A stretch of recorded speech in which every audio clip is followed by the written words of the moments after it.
أنا لا أؤمن به. أنا أؤمن بأن المصلحة تكون مشتركة ومحسوبة بالمليم.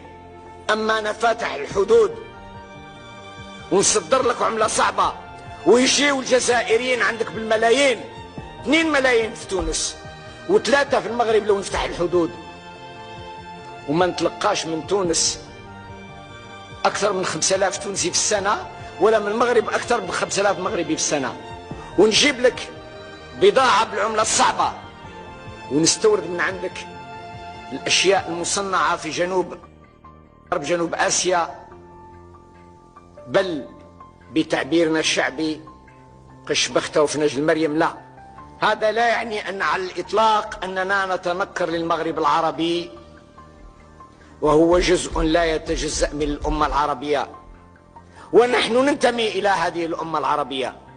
من بعد ما تفاوضتوا مع أوروبا